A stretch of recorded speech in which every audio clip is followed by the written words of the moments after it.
Welcome to the meeting room at Global TV Talk Show, a broadcast service of globalbusinessnews.net. This episode from the meeting room of Global TV Talk Show is brought to you by The Bridge School, the accredited international online private school of choice, at bridgek12.org. Porch Light Rental and Destination Services. Reduce your renter lump sum or managed relocation costs. Visit them at porchlightrental.com. Cube Monk, featuring the world's first smart cube. Track your goods with our advanced GPS system.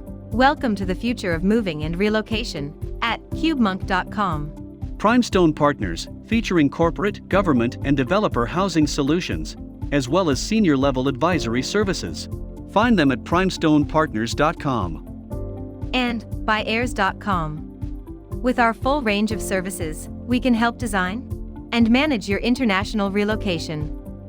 Find us at heirs.com. Insured Nomads provides protection and peace of mind with health insurance, travel insurance, group, or tailored insurance for the globally mobile. Visit us at insurednomads.com. And by International Auto Source. We are the vehicle experts for expats, featuring all major brands of automobiles with flexible solutions and financing. On the web at intlauto.com. Become a global player in your field. Cross Culture to Go provides virtual support for your global business and career success. We can help you thrive in 140 plus countries and markets. On the web at crossculturetogo.com. Hello, this is, once again, Global TV Talk Show. This is a service of globalbusinessnews.net. Go and check it out. You're going to see really interesting things. Promise. Okay, our special guest today is Maryann Inglis, and she is based in South Africa. No, she's based in Dubai. I am geographically confused. Okay, so I got to put my glasses on and I could read my notes better. So she's born and raised in South Africa, but she's based in Dubai, and she covers the Middle East and India for Arpin International. I happen to know Arpin from the days in the US a long time ago, and David Arpin at the time spoke at several of my live conferences, and it was really a pleasure. And so all this time has passed through the canals of Venice and across the world and the Horn of Africa. And we're not stuck in the Suez Canal flowing through there. And so here we are talking to Maryann Inglis about how the world has changed in the past year or so, topsy-turvy, upside down. Yet there is stability and good growth happening, and not only in India, but in the Middle East, with the leadership being so enlightened, excuse me, almost in the role of being Renaissance people, changing things around, welcoming in diversity and business from all kinds of places. Pardon me. So, Maryann, please self-introduce yourself better than I just did, because people want to hear it from you, not from me. Thank you so much, Ed. It's a pleasure to be on your show. Thank you for having me. Thank you. So yes, you had it right. I'm Maryann Inglis. I've worked for Arpin International Group, and I am from South Africa, but I'm currently based in Dubai, where I've been for the last 9 years. Wow. Both of my parents are Scottish, and they come from Edinburgh in Scotland. So cool. That's very cool. I've been there. I've been in the castle. I love Edinburgh. It's my favorite city. And I walked the mile up there by all the bars and restaurants, and hit almost everyone. It's great there. I love it. I think that's where we're going to settle eventually. But you know, Dubai over the last 9 years has been home, and I think it will continue to be home. It's such a great place to be. and very promising, future-wise as well. So do you live in one of those fancy high rises? We did when we first moved over. We were living in the Dubai Marina, probably one of the best places to be in Dubai. And we really, I guess, as they say, filled our boots. We were young, and when we moved over, really young, didn't have any children at the time, really went for it in Dubai, thoroughly enjoyed life, was out at the brunches and on yacht parties and things like that. Yeah, we definitely, we've lived all of that. But since, I guess we've moved around quite a bit. So we've experienced different parts of Dubai as well, which has been lovely. Yeah. So are you in one of the palms, one of those streets with all the palms spreading out? Not even. We're out in the desert, in the middle of nowhere, basically. I stay in the middle of nowhere, but it's literally only about half an hour's drive. Everywhere in Dubai is about half an hour to get to where you need to go, or when like the main places are. Yeah. Okay. So, but you have air conditioning, AC all the time then, right? There's air conditioning at the bus stops. It's pretty impressive. Well, that's at the really bus stop. Oh my God. They have like actual bus stops, bus shelters as such that are air conditioned. It's incredible. Yeah, that's great. Okay, so let's talk about the moving business, particularly over the past year, and what it looks like for this summer. The summer months, meaning June, July, August, and September, which are usually quite busy. But your background was in shipping. You've been in this all your life. It's in your blood. Yes. So I actually started working for MSC Shipping Line pretty much straight out of school. And it's quite funny how I ended up at MSC, because it was all due to a car crash. Oh, no. I crashed my mom's car before I was supposed to be driving it, and needed a job so that I could pay for it. And friends of mine had parents that worked at MSC and got me a job there, and I never looked back. It was amazing working at the shipping line. I was so fortunate. I actually got to experience both sides of the coin. I was working in the import department, client facing, for a number of years, and then ended up moving to Scotland shortly after. Well, I think it was about maybe 4 or 5 years in. And that was mainly because, as I said, my parents are Scottish and my whole family's there, and my heritage was always really important to me. So I moved to Scotland with my then boyfriend, who's now my husband. And that was in 2009. And it was really to be closer to family and to expand my knowledge in clearing and forwarding, because most of our clients at MSC were clearing and forwarding agents. And that's really what I wanted to get into. And I ended up in retail because at that time it was a recession, and I couldn't, as tenacious as I was, I had printed out 30, 40, 50 copies of my CV, and I had a plan, a full list of all of the clearing and forwarding agencies that I was going to walk around the areas in Aberdeen when we moved up to Aberdeen and approach, and knocked on doors and told them, well, I'm here from South Africa. Like, I want to get a job in clearing and forwarding. And it just didn't kind of work out for me. But in the end, retail was brilliant. I loved it.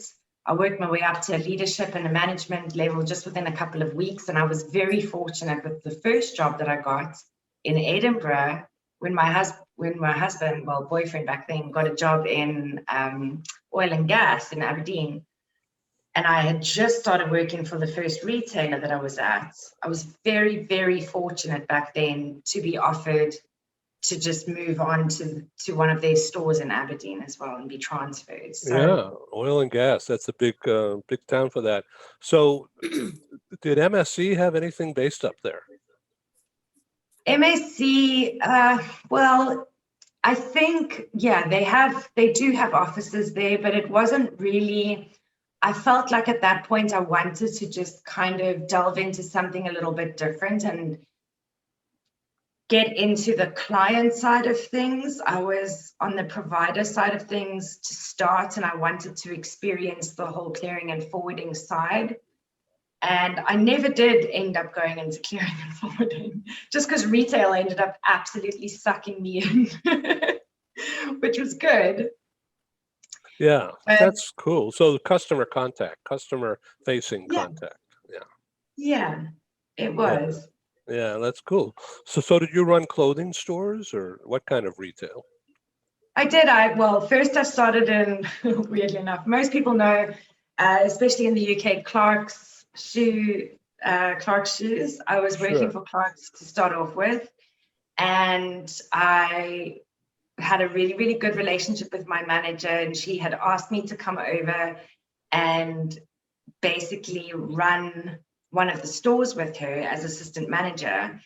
And then a new Peacock store was opening up, and Peacock's is kind of long gone. It's very sad. It was a great store in the UK. But they were opening a new store on the high street, and she asked me if I wanted to come and manage the store with her as one of her assistant managers, and I jumped at the chance.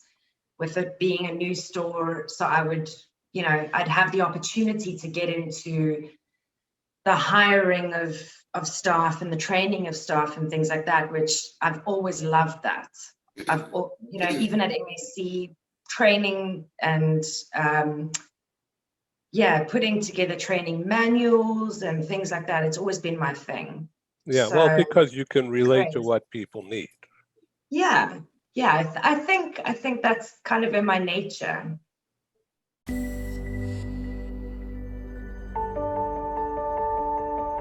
Something that's really neat is that the Bridge School partners with various organizations to provide learning for their students. For example, we partner with a major ballet company, and we are able to enroll several of their students into our school. So now not only is the student able to participate in a school and have a seamless transition while they're very active in their ballet career, but now they have other dancers that are with them that are doing some of the same courses. So it's almost becoming a camaraderie where they're taking similar courses, they're working together on their ballet, and really being able to form this great partnership with these organizations to provide a needed service. A lot of times there are student athletes who will spend hours and hours at the gym or at the basketball courts, wherever it is. And if they're attending a traditional school, they're in school from 8 to 3. They get a quick snack, and then they're at the gym for 3 to 4 hours in the evening. Coming to us and having that partnership, they're able to break that up throughout the day. They can have a morning practice, get some schooling in, have an afternoon practice, finish their schooling in the evening. So there's that flexibility. And additionally, if there are tournaments or performances, it's fantastic because if there's a week where they have shows straight through, they can take that week off of learning and then pick back up when they're done. So it offers this great flexibility. And for the program owners of these sports leagues, it is a win-win situation for them because they see this need. They see this need that their students need to make sure that they are obtaining the grades necessary to be successful adults in our country and in other countries. But it provides them an environment where they can be successful at both.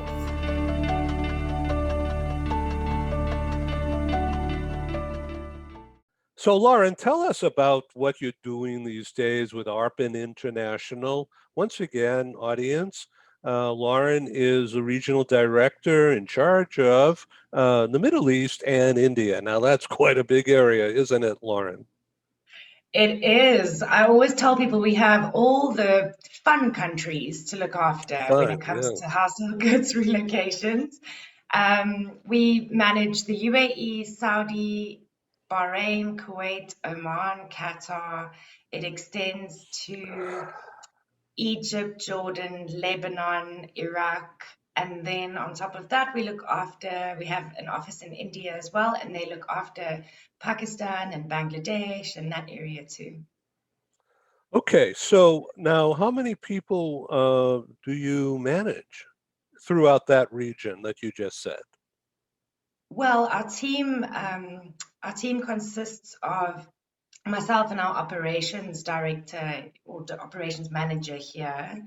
And then in India, we have 2 coordinators, and here we have 1 accountant as well. So it's a very small team of people. But we actually, what I really like is we handle the moves as single points of contact.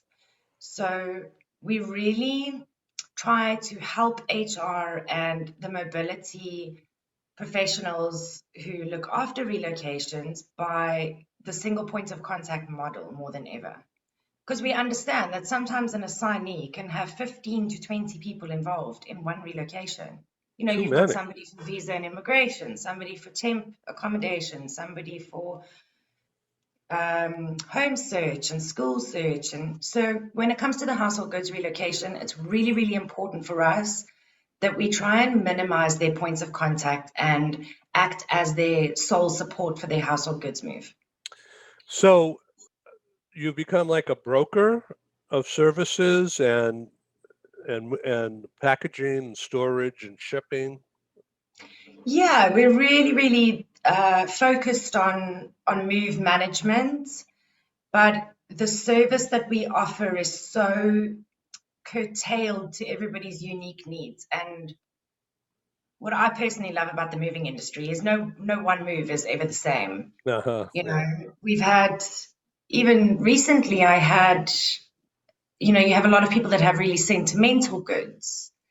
And one of the things that I usually do when I speak to customers is I always ask about what to them is so important in their move. Do they have really high value things or really sentimental goods? And often we experience different things coming back from different customers. I had somebody recently who asked us that he needs special packaging to look after his parents' memorial headstones. Ugh. His parents had unfortunately passed away, and these were his parents' headstones that he had made, and you know that's extremely sentimental, of course. So you know, I think the important thing is that you understand each customer's situation of what they might be going through. And I always say people are either moving to somewhere or from somewhere. So let's talk about the headstones for a minute, okay? Yeah. So this is specialty packaging then, isn't it? Yes. So in that case, we would make a specialized crate for the headstones, and they need to be really carefully wrapped as well, but over crated, which obviously adds to weight if you do want to send it by air freight. So things, you know, heavy things we normally would advise to put into the sea freight shipment. Yeah. So speaking about sea freight, to what extent has Arpin International been impacted by the recent Suez Canal incident? I understand there's some legal jeopardy going on, and that some companies are trying to get their container off that ship and put somewhere else. Yeah, we got really, really lucky. The minutes that we heard what had happened, the first thing we did was obviously globally, we checked all of our shipments if we had anything that was routing via Port Said. And I was so happy because I literally had one of my clients that was moving from Oman to the UK, and his container had missed the whole blocking the Suez Canal with the evergreen thing by 2 days. Oof. So, and I made it known. I said to him, I'm like, we literally just missed it by 2 days. But Wow. yeah, other than that, we were very, very fortunate. We didn't have anybody's containers on board that vessel or any of the vessels stuck behind the evergreen. So in that case, you you probably incurred increased costs, but you have control. Well, if the vessel was stuck there, definitely there would have been increased costs involved. It's everybody's worst nightmare. It's a logistical nightmare. The fact that it really did stop global trade for, what they said at the time was going to be a week or two, and they managed to move the vessel quick enough, but I mean, there was so much that was impacted commercially as well, because a lot of the cargo on that vessel was commercial goods. Yeah. So let's talk more about your time now with Arpin International and the kinds of work that you do. You obviously love your work and been doing it a long time, and you're a problem solver, right? Absolutely. I think, every day, as I said, every move is so different. So it's about finding solutions to issues. It's about setting expectations from the beginning and managing those expectations. And, when I was saying people either move to or from somewhere, unfortunately, over the last year, there have just been so many people globally that have lost jobs. So for me and for our Arpin International Group teams, it's extremely important that you have empathy and you have understanding as to what that customer is going through. So that's probably one of the most important things when you're moving people. So you have a lot of opportunity for customer service. Customer service needs to be at the forefront of what we do, because we stick to what we are good at. We are primarily household goods moving and storage, internationally and domestic, in the States as well. But we don't own any relocation management companies. We specialize in household good moves, and we have one of the most amazing global teams that are multilingual, multicultural, and we actually just get along really well overall in all of our offices. Oh, that's really a good thing. Happy to hear that. So what do you think is going to be the outcome?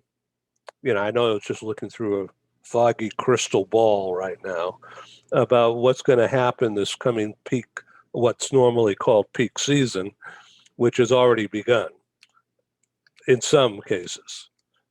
It's very difficult to say, but from everybody in the industry that I've been speaking to, we have had some good news, and that is that there are a lot of corporate relocations that are currently on hold.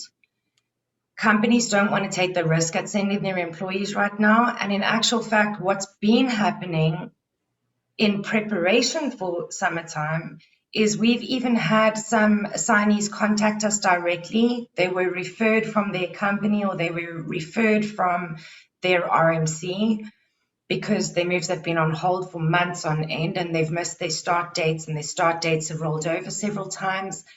And they're frustrated. They want to move, and they are willing to also start taking the risk in covering the costs themselves and then asking for reimbursement from their companies.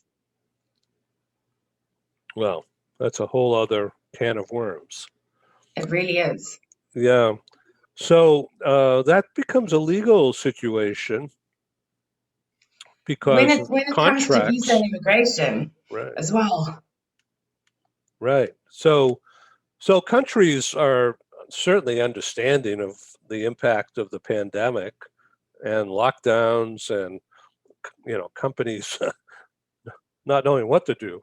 And so everybody's just sort of sitting and waiting, right? So, the whole thing reminds me that from that old movie with Humphrey Bogart in Casablanca, when, of course, it's a different world and it's just make-believe. But in Casablanca during World War II, it was like a neutral place, sort of, in Northwest Africa, and it was a stopping off spot for people in transit, but they couldn't move out because of the war, and they couldn't go anywhere because they didn't have papers, which is the same thing as compliance right now, right? So true, so true. I mean, even for the UAE, as an example, you need to have attested documents by the consulate from your origin country. And I mean, in so many countries, the consulates have been closed for months. So people can't get their documents attested to even be able to come out here if the flights were open, and then for them to start their visa process. So it's frustration on another level, I would say. So today's date, once again, for our listening audience around the world, is April 20, 2021.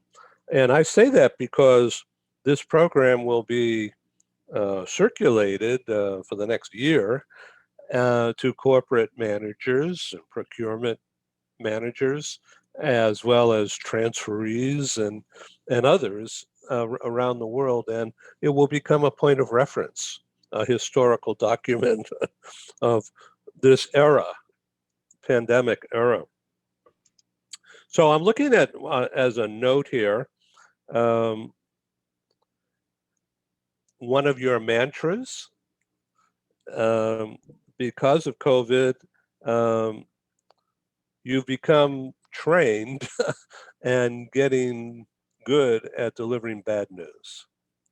Absolutely. Yeah, with shipping disasters and politics and cost increases and tracking.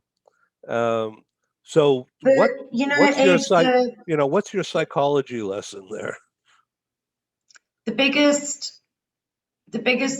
I would say, issue that everybody in the industry has been facing more than ever, and everyone who reads the news has pretty much seen this as well, is the rising costs of freight. And before, where shipping lines would be able to hold, and airlines would be able to hold a freight rate for 30 days, we've seen freight costs triple and quadruple within a space of 2 weeks. And when it comes to relocations, obviously a lot of people and a lot of companies are also trying to make sure that they keep their costs down as much as possible.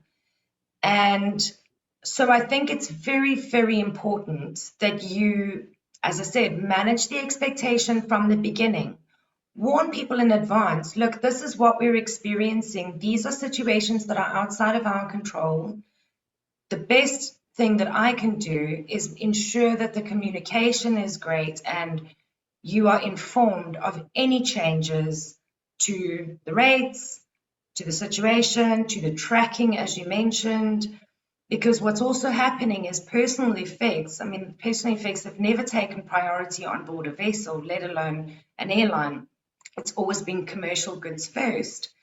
And what I've explained to a lot of our customers and to corporate HR that we work with as well, and our RMCs, is what is everyone doing right now? Everyone is basically sitting at home, ordering things online. And those commercial goods need to be shipped, and 90% of it's coming probably from China. And the thing is, so what's happening with personal effects containers is, even if we can get a container, obviously there's a massive global container shortage. But even if we can get a container and we are paying more for that container, what we are also seeing is we get the booking from the shipping line and we have the shipping details, and the container will go into stack at the port. It will go through export clearance, ready to be loaded on board the vessel. And at the last minute, the shipping line can actually turn around and say, sorry, there's no space on board, because they've booked another 20 or 50 commercial goods shipments. So we really do try to make our customers aware of the fact that these things can happen. not to scare anybody, but again, to manage expectations. That's the most important thing. But when there is bad news, you've got to start getting good at delivering the bad news, because it's about how you explain things. And so would you be the single point of contact, or is the transferee getting bombarded with stakeholder calls? No, so that's part of what we make sure, that we are the single point of contact as well throughout the whole thing. And I personally really love it, because you get to really know the shipper or the transferee. You get to know bits about their family life. I've ended up making quite good friends with a lot of my clients as well. And you are really there to support them in one of the most stressful things that they are doing. Yeah. So honesty counts. Absolutely. Honesty is the best policy. I've seen a lot of things in this industry over the years, and I've witnessed a lot of clients who have phoned me up saying that they were told by their moving company that there are no vessels available, or even before COVID, there were no containers available and things like that. And it was just because their mover had perhaps forgotten to load their goods out of the warehouse, or been too busy, or whatever the case. And it never, ever ends well. It's so important to just rather be upfront, be honest. People are more understanding than what people give them credit for, I think. Well, thanks for doing this deep dive. It's all about customer service, and the fact that you love what you're doing is certainly evident. Absolutely. Great. Okay, so we're going to take a quick break and be back soon.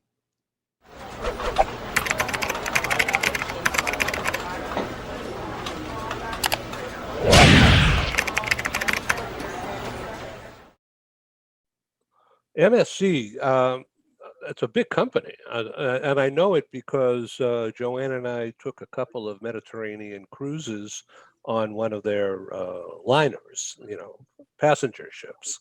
But I remember we were in Genoa in the port boarding, and right next to was this huge cargo ship, which said MSC right on the thing, so that's when it dawned on me that this is conglomerate.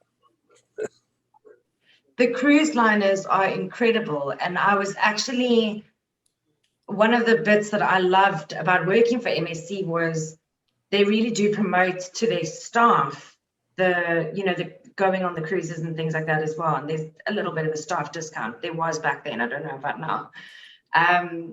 But I was lucky enough to also experience not an overseas cruise, but I did what they call in South Africa a trip to nowhere.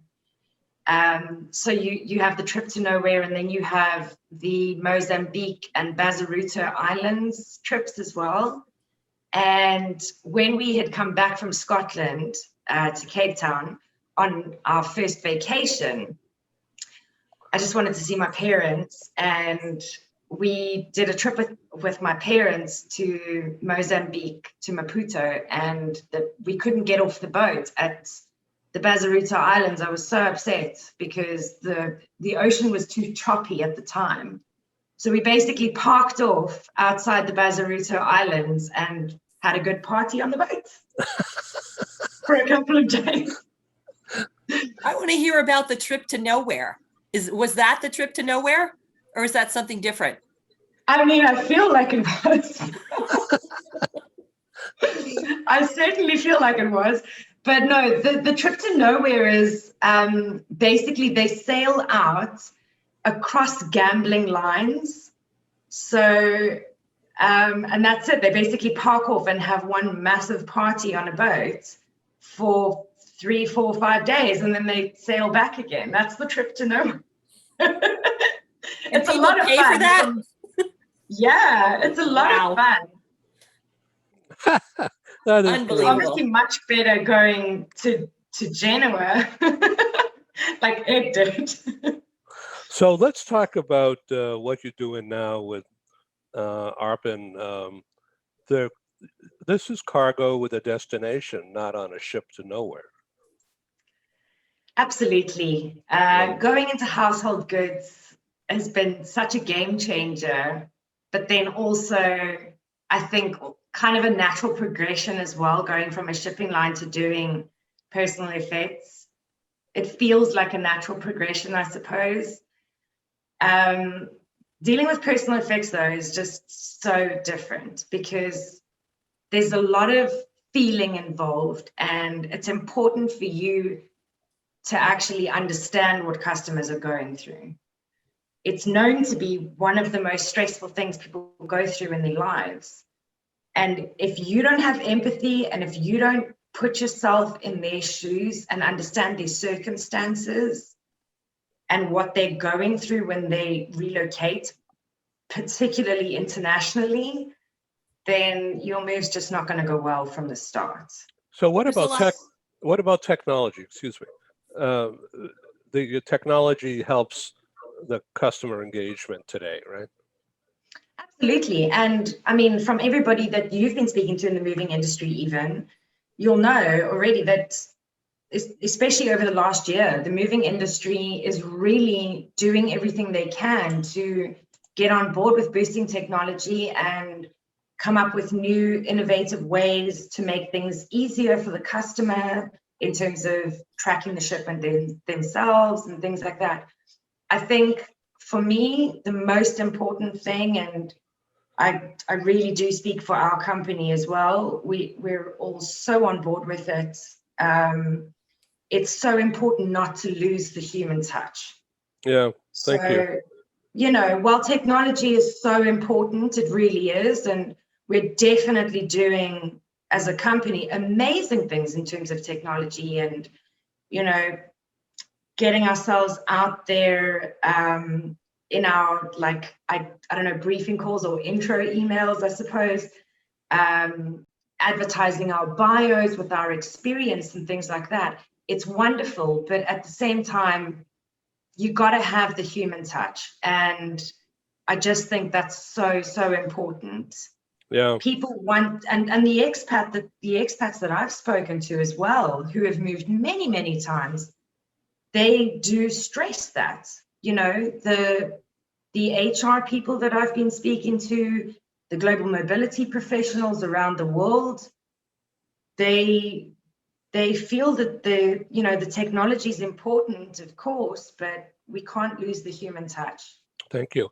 Maryann, I'm sorry I interrupted. No, I was going to draw parallels to immigration, which is not as much of a stretch as you think it is, because if you don't have that empathetic human touch of what people are experiencing, going from their own culture to another culture in the United States or in France, in England, or wherever, it doesn't work. You got to be able to empathize with who your client is on many levels. Thank you very much. Producer Paul, if you could cue up a picture of the Arpin website and then the LinkedIn page for Lauren, and then we'll show a video or two. So Lauren, why don't you tell us what we're looking at here?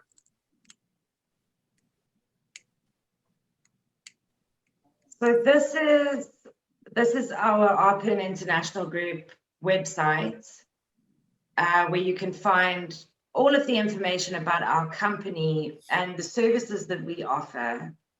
We primarily specialize in corporate relocations. We're not, unbeknown to looking after private relocations as well, but our speciality is corporate relocations. And our main client base are RMCs. At the moment, we do have some direct corporate accounts, of course, as well.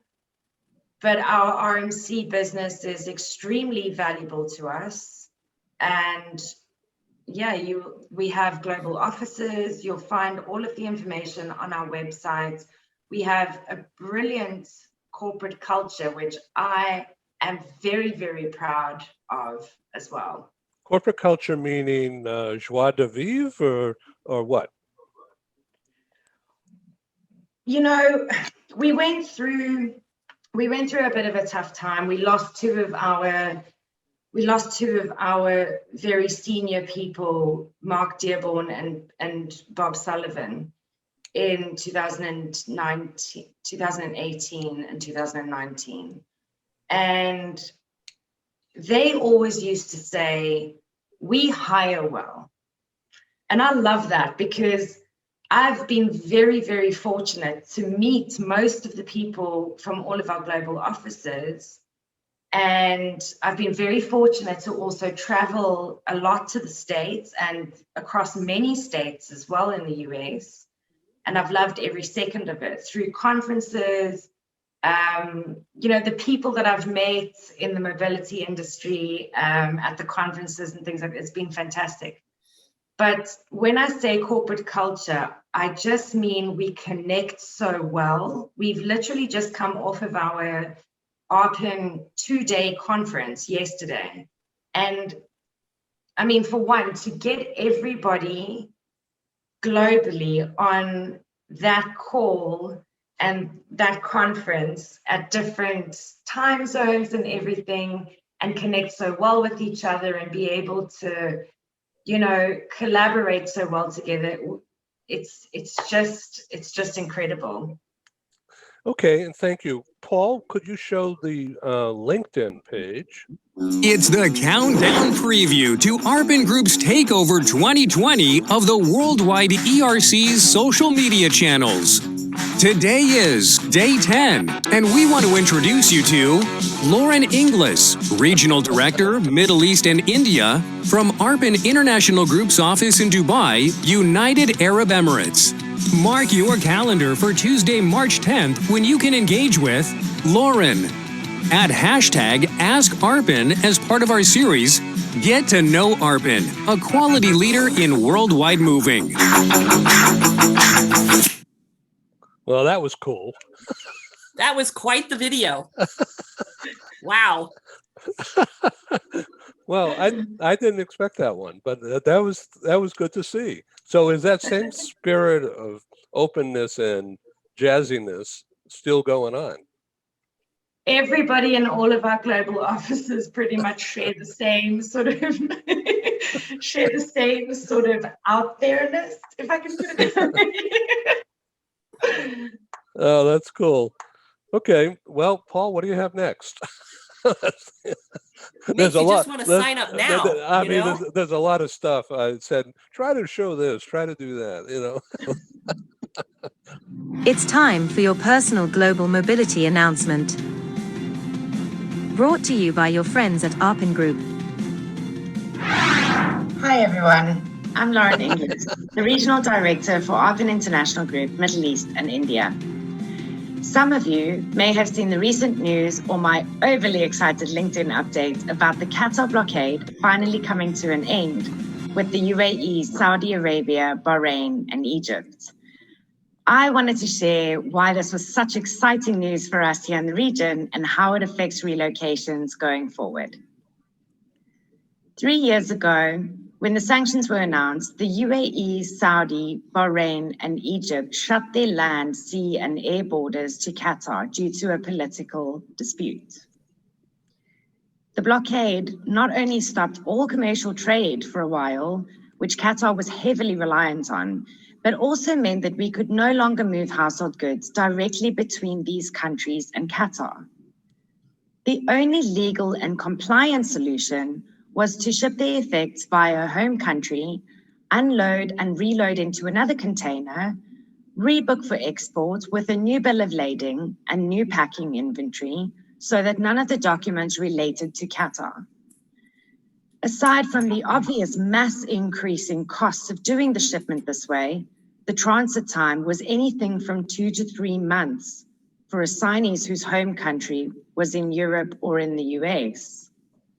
To put that into perspective for you, the usual door-to-door transit time from the UAE to Qatar, for example, is only 2 to 3 weeks. For many expatriates living in the region, their next career step is to transfer to or from Qatar, to or from any of these countries or vice versa. And we're so happy that we can finally manage their household goods with much shorter transit times and within a much better budget. We look forward to assisting you with these interregional moves again.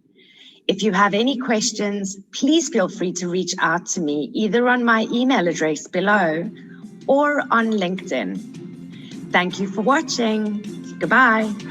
Arpin Group, helping to keep you updated and informed. That was really informative. So the blockade is over, right? I mean, yes, thank heavens.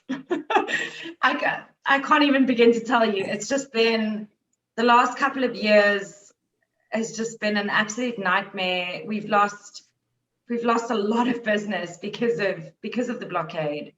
The logistical nightmare, as I mentioned in the video, was insane. One of the requests that I had through from an oil and gas company a couple of years ago was to move from Abu Dhabi to Qatar, and it just so happened that his home country was Trinidad and Tobago. Oh my God.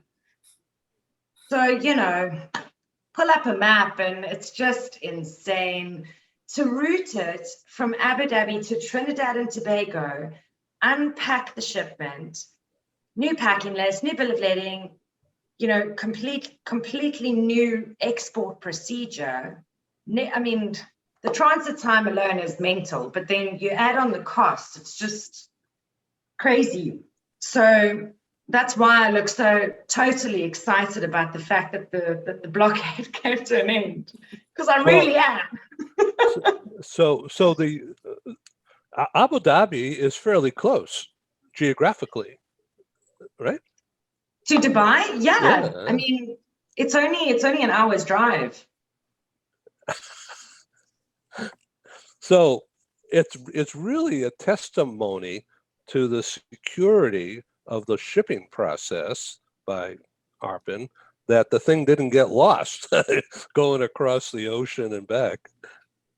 Yeah, we had done very many of the shipments via a lot of our traffic lanes are the UK and the US. There's a huge UK community out here in Dubai and in Abu Dhabi and Sharjah, the UAE in general.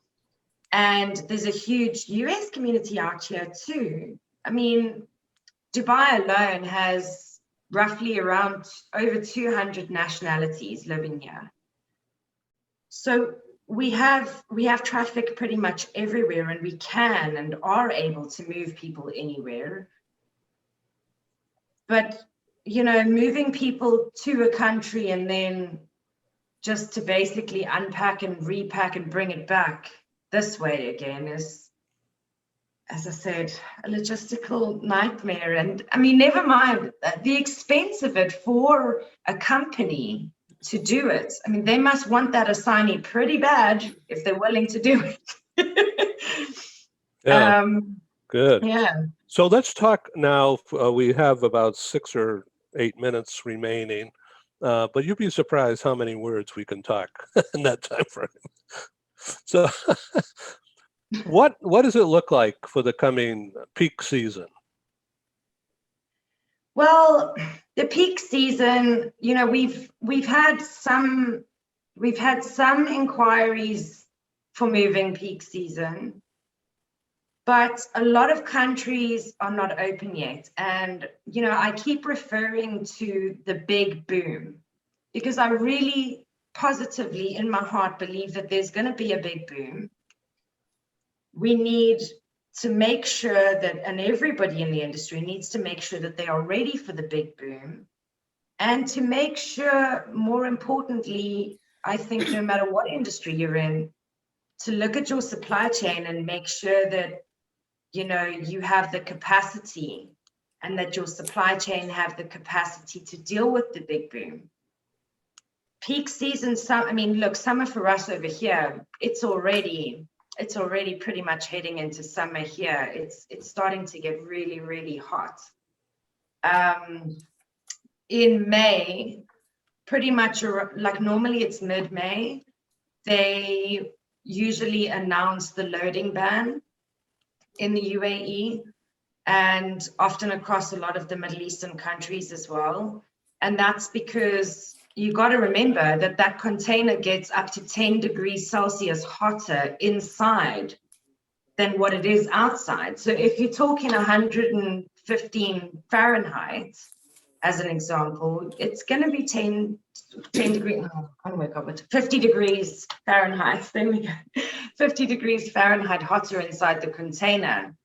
So the loading ban basically is put into place to protect outside workers, and they are not allowed to be outside working between usually the hours of 12 until 3. So they get a really long lunch break, but at the same time, you know, operationally, what it means is that sometimes things are going to take longer. So, you know, on a normal move from the marina on the 86th floor in Dubai, you know, you've got the access challenges as it is.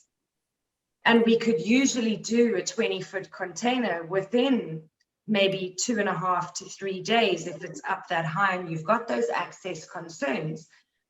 But when you're cutting out that 12 to 3 period, I would say assignees and, you know, anybody out there in mobility that's planning for relocations needs to be aware of things like that, because it will make things take longer.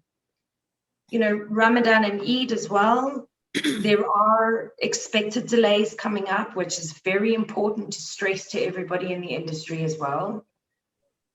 After the holidays, there's usually a backlog.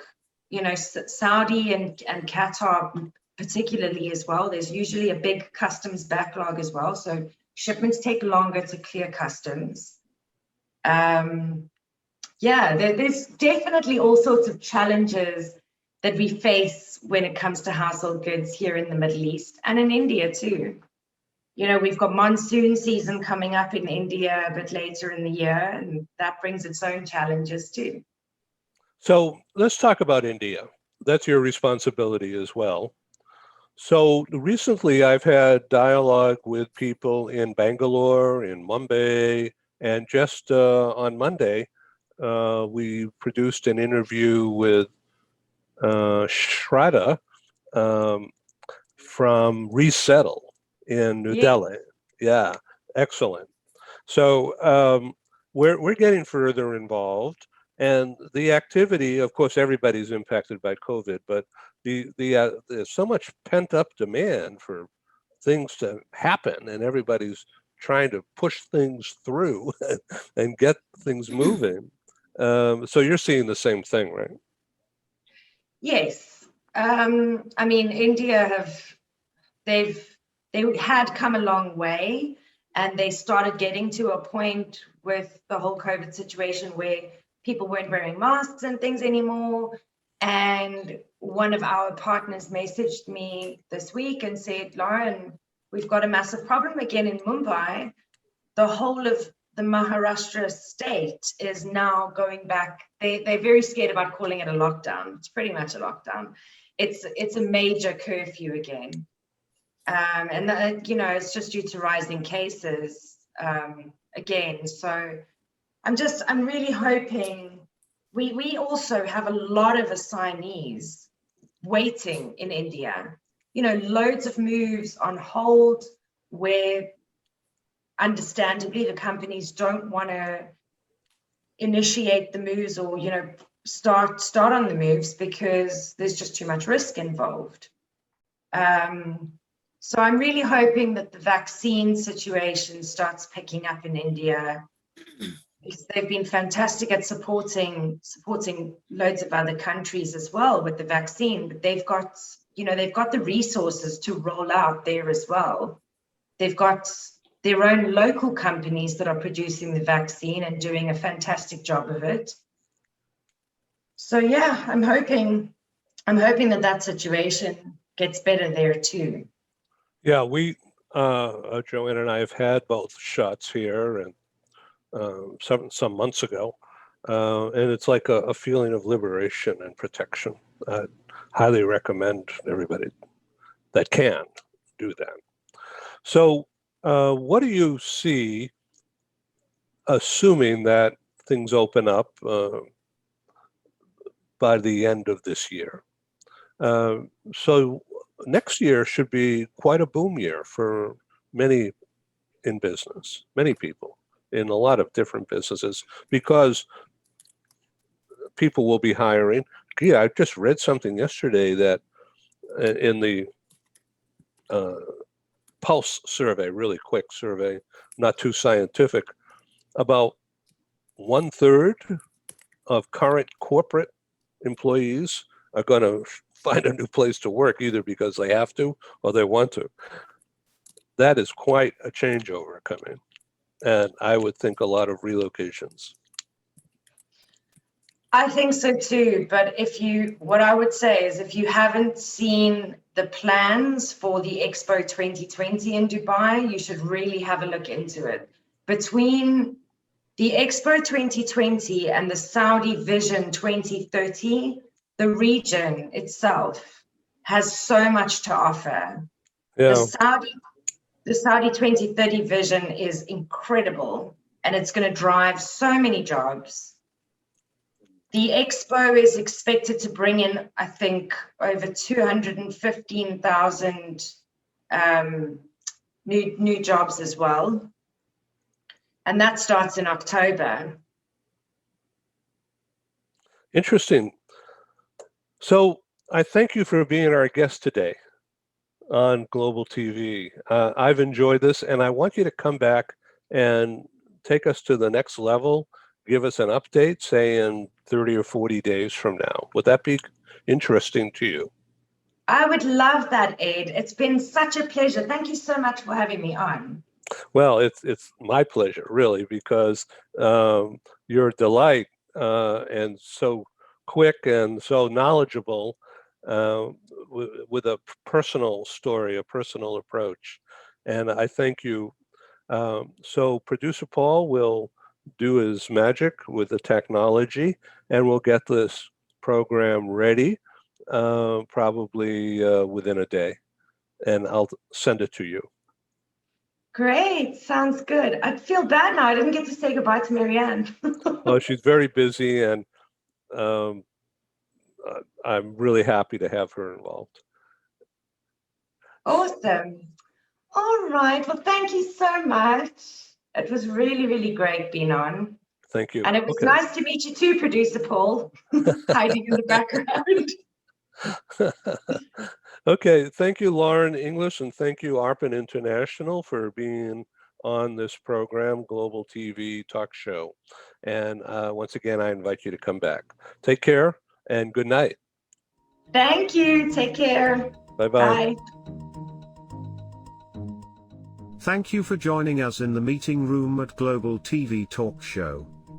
Have a wonderful day, and stay safe.